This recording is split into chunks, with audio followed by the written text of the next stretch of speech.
Subscribe करें। आज की कहानी है एक भिक्षु की। भिक्षु वह होता है जो सब कुछ त्याग देता है और एक चीज को अपना लक्ष्य बना लेता है। किसी व्यक्ति के भिक्षु बनने के पीछे एक बड़ी वजह होती है। कोई भी भिक्षु ऐसे ही नहीं बन जाता। उस व्यक्ति के भिक्षु बनने के पीछे भी एक बड़ी वजह थी। भिक्षु बनने से पहले उस व्यक्ति के मन ने उसे कई गलत काम करने पे मजबूर किया था। उसने कई पाप किए थे। वह व्यक्ति अपने मन के अनुसार चलने लगता है। उस व्यक्ति के मन ने उसे अपना गुलाम बना रखा था और वह अपने मन का दास था। जीवन में हर सुख और संपदा प्राप्त करने के बाद भी उस आदमी के दिल में बहुत दर्द था और यह मानसिक भय ही उसे एक भिक्षु बना देती है। भिक्षु बनने के बाद व्यक्ति सांसारिक पीड़ा से मुक्त हो जाता है, जंगल में रहने जाता है, अलग अलग प्रकार की ध्यान और अभ्यास करता है, भिक्षा से भिख मांगकर खाना खाता है और फिर अकेलापन और शांति से ध्यान करता है। लेकिन फिर भी उस व्यक्ति का मन शांत नहीं है। वह बेचैन और परेशान होकर रहता है। यहाँ एक बात समझनी चाहिए, जैसा कि हम सभी जानते हैं, ध्यान किसी भी आध्यात्मिक यात्रा या आत्म सुधार की शुरुआती चरण होता है। इसे शुरू किया जाता है जब आपका मन शांत हो, जब हमारा मन हमारी बात सुनता है। लेकिन उस भिक्षु का मन न तो शांत है और न ही उसकी बात सुन रहा है। उस भिक्षु के मन में एक बात बैठ गई थी कि मन को नियंत्रित करना असंभव है। लेकिन फिर एक दिन उस भिक्षु एक व्यक्ति से मिलता है जो न तो भिक्षु है और न ही एक बुद्धिमान व्यक्ति है। वह एक साधारण सा चरवाहा था जो भेड़ बकरियों को चराता था। उसका नाम गोपाल था, जो जंगल में भेड़ बकरियों को चराने में लगा था। गोपाल उससे पूछता है, क्या मैं आपकी मदद कर सकता हूं? आप बहुत चिंतित दिख रहे हैं। पिछले कई दिनों से देख रहा हूं कि आप बहुत बेचैन हैं। अगर आप चाहें तो मैं आपकी मदद कर सकता हूं। भिक्षु ने गोपाल की बात सुनते ही हंसते हुए कहा, भला तुम मेरी मदद कैसे कर सकते हो? तुम संसारी हो और तुम मोह माया और संसार से जुड़े हुए हो। मैंने सब कुछ छोड़ दिया और जंगल में आया, फिर भी मेरा मन मेरे वश में नहीं है।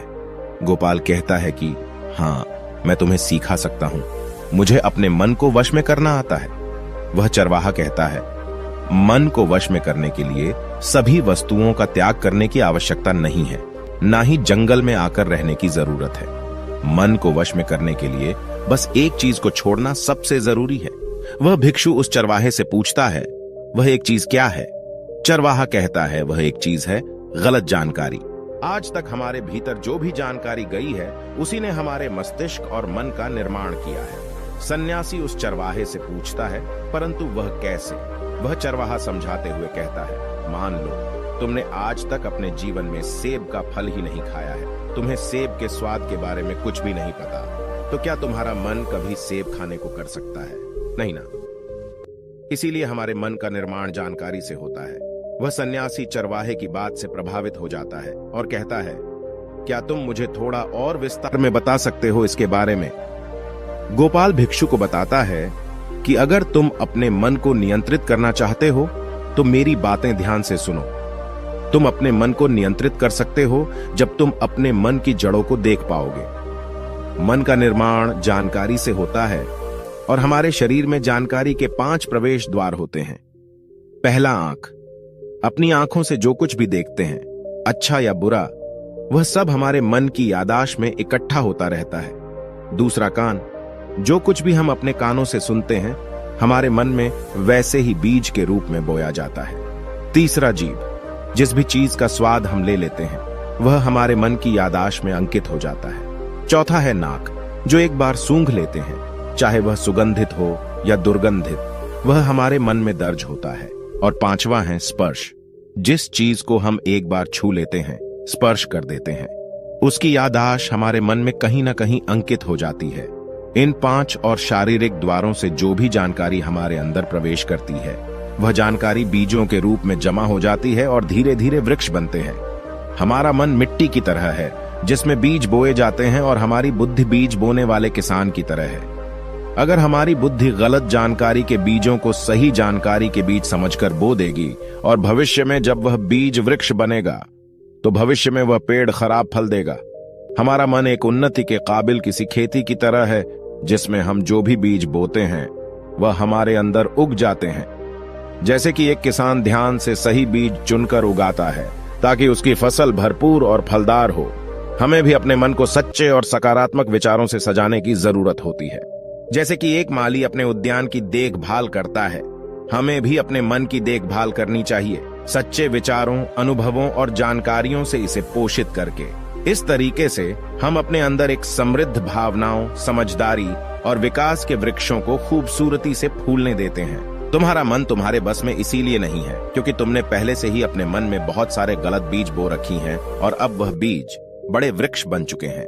वह सन्यासी उस चरवाहे से पूछता है, अब मैं क्या करूं? क्योंकि अब तक मैंने बहुत सारे गलत बीज बो डाले हैं और मैं उन्हें उखाड़ नहीं सकता। गोपाल भिक्षु से कहता है, तुम अब तक अज्ञानता और अनजाने में गलत बीज बो रहे थे, लेकिन अब से सच्चे मन से सही बीज बोना शुरू करो। अगर अंदर हजारों गलत बीज हैं, तो क्या हुआ? अब तैयार हो जाओ लाखों सही बीज उगाने के लिए। तुम्हें बस ध्यान देना होगा, यह देखना कि इन 5 द्वारों के माध्यम से तुम्हारे अंदर कौन सी जानकारी जा रही है और जो जानकारी आ रही है वह सही है या नहीं। भिक्षु पूछता है, यह कब तक करना होगा? गोपाल कहता है, पूरी जिंदगी। जैसे तुम हर दिन अपने पेट को अच्छा खाना देते हो, ठीक उसी तरह हर दिन अपने मन को भी अच्छी जानकारी और सही विचार दो। जीवन में हर दिन, हर पल तुम्हारे सामने 2 विकल्प होंगे, जिनमें से एक सही होगा और दूसरा गलत, लेकिन तुम्हें हर बार सही विकल्प का चुनाव करना होगा। हमेशा याद रखना, सही चुनाव करने से तुम्हें अंदर दुख हो सकता है, तुम तकलीफ भी हो सकती है, लेकिन वह तकलीफ कुछ समय के लिए ही होगी। तो चाहे अंदर तुम्हारे कितना भी दर्द हो, तुम्हें हर बार सही विकल्प का चुनाव करना होगा। जितनी बार तुम सही चुनते हो, उतने ही अधिक सही बीज तुम्हारे अंदर बोए जाएंगे, और जिस दिन तुम्हारे अंदर सही बीजों की संख्या गलत बीजों की संख्या से अधिक हो जाएगी, उस दिन तुम्हारा मन तुम्हारे नियंत्रण में होगा। लेकिन उस दिन के लिए तुम्हें आज से ही अपने प्रयास को जारी रखना होगा। भिक्षु गोपाल के बातों को समझ जाता है। अगर आपको यह वीडियो पसंद आया हो तो इसे लाइक और अपने दोस्तों और परिवार के साथ भी शेयर करें। नमो बुद्धाय।